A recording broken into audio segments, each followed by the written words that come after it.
पश्चिम बंगालमध्ये चालू असलेल्या निवडणुकीचा पहिला टप्पा संपला आहे आणि जे चित्र समोर आलंय ते अक्षरशः धक्कादायक आहे. तणावपूर्ण वातावरण, हिंसाचाराच्या सावल्या, राजकीय आरोप प्रत्यारोप या सगळ्यांच्या दरम्यानही लोकांनी भीती बाजूला ठेवून मतदान केंद्राकडे धाव घेतली आहे. आणि फक्त मतदानच नाही तर विक्रमी मतदान केलंय. पश्चिम बंगालमध्ये पहिल्याच टप्प्यात तब्बल 92% मतदान झालं आहे. हा फक्त आकडा नाही तर तो लोकांच्या मनात उफाळून आलेल्या भावना, अपेक्षा आणि कदाचित बदलाच्या इच्छेचा मोठा संकेत आहे. पण हा उत्साह नेमका कोणासाठी आहे? सत्तेला वाचवण्यासाठी की सत्तेला उलथवण्यासाठी? हा प्रश्न सध्या संपूर्ण देश विचारतोय. नमस्कार मित्रांनो, डिजिटल चावडीवर तुमचं मनापासून स्वागत. मी आहे प्रमोद आणि आणि आपण पाहणार आहोत पश्चिम बंगालच्या निवडणुकीत झालेल्या या विक्रमी मतदानामागचं खरं गणित, त्यामागची कारण आणि या सगळ्यांचा निकालावर काय परिणाम होऊ शकतो. पश्चिम बंगालमध्ये पहिल्या टप्प्यात 152 जागावर मतदान पार पडलं आणि त्यात 92% इतकं मतदान नोंदवलं गेलं. हा आकडा ऐतिहासिक आहे, कारण 2011 मध्ये 84% मतदान झालं होतं. तेव्हा राज्यात मोठं सत्तांतर झालं आणि ममता बॅनर्जी पहिल्यांदाच सत्तेत आल्या. त्यानंतर 2016 आणि 2021 मध्ये मतदान 82%च्या आसपास स्थिर राहिलं. म्हणजेच एक स्थिर राजकीय परिस्थिती दिसत होती. पण यावेळी अचानक 10%ची उडी हे काही साधं गणित नाहीये. जर आपण इतिहासात डोकावून पाहिलं तर 1977 मध्ये फक्त 56% मतदान होतं. त्यानंतर हळूहळू वाढ होत गेली. 1982 मध्ये 76%, 1991 मध्ये 82% आणि मग 2011 मध्ये 84%. प्रत्येक वेळी जेव्हा लोकांना बदल हवा होता तेव्हा मतदानाचं प्रमाण वाढलेलं दिसलं. त्यामुळे आता 92%चा हा आकडा बघून एकच प्रश्न निर्माण होतो, पुन्हा एकदा बदल होणार का? आता जिल्हानिहाय आकडे पाहिले तर वेगळं चित्र समोर येतं.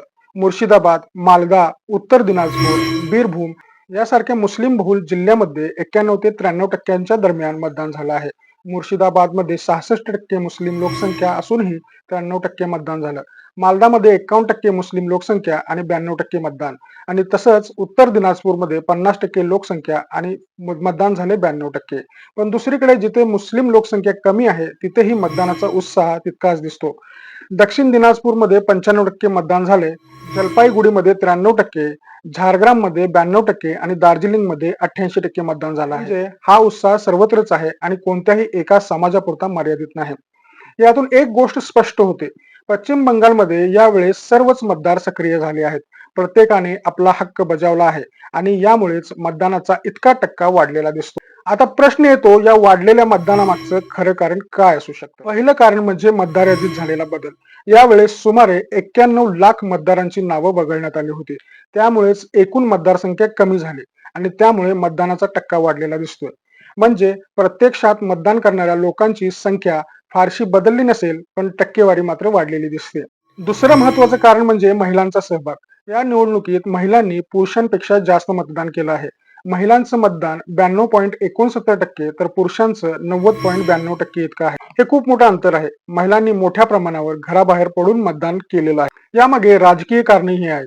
विविध पक्षांनी महिलांसाठी अनेक योजना जाहीर केल्या आहेत. आर्थिक मदत, नोकऱ्यांमध्ये आरक्षण, सुरक्षेची हमी या सगळ्यांमुळे महिलांमध्ये एक वेगळाच उत्साह दिसतोय. तिसरं कारण म्हणजे देशातला एक पारंपरिक ट्रेंड.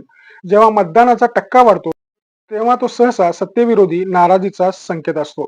लोक मोठ्या संख्येने मतदानासाठी बाहेर पडतात कारण त्यांना बदल हवा असतो.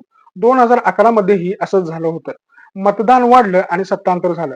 त्यामुळे 92% मतदान म्हणजे पुन्हा एकदा तसंच काहीतरी घडणार का, हा एक मोठा चौथं कारण म्हणजे यावेळेस झालेलं राजकीय ध्रुवीकरण. हिंदू आणि मुस्लिम मतदार मोठ्या प्रमाणात मतदानासाठी बाहेर पडले आहेत. दोन्ही बाजूनी समर्थक सक्रिय झाले आहेत. त्यामुळे मतदानाचा टक्का वाढलेला दिसतो. पाचवं कारण म्हणजे सुरक्षा व्यवस्था. यावेळेस सुमारे 2.5 लाख सुरक्षा जवान तैनात करण्यात आले होते. त्यामुळे मतदान अतिशय शांततेत पार पडलं. लोकांना ही भीती वाटली नाही आणि त्यामुळेच त्यांनी निर्भयपणे मतदान केलं. या सगळ्या पार्श्वभूमीवर राजकीय प्रतिक्रिया देखील जोरदार आहेत.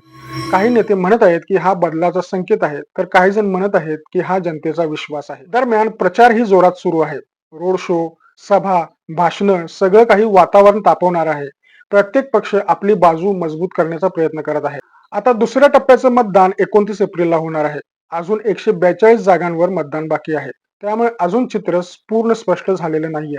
पण पहिल्या टप्प्यातील हा 92% मतदानाचा आकडा खूप काही सांगतो. तो केवळ एक आकडा नाही तर तो जनतेच्या मनातील हालचालींचं प्रतिबिंब आहे.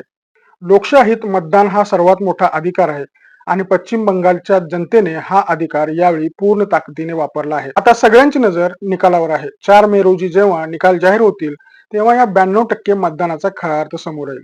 सत्ता कायम राहणार की बदल होणार हे लवकरच कळेल. पण एक गोष्ट नक्की आहे, पश्चिम बंगालमध्ये यावेळेस जनतेने इतिहास घडवला आहे. पश्चिम बंगालमध्ये झालेल्या या भरघोस मतदानाबद्दल तुमचं काय मत आहे ते कमेंटमध्ये नक्की लिहा. आणि व्हिडिओ जर आवडला असेल तर लाईक करा, शेअर करा आणि कमेंट करा. आजच्या व्हिडिओमध्ये इथेच थांबतो. जय हिंद, वंदे मातरम, जय महाराष्ट्र.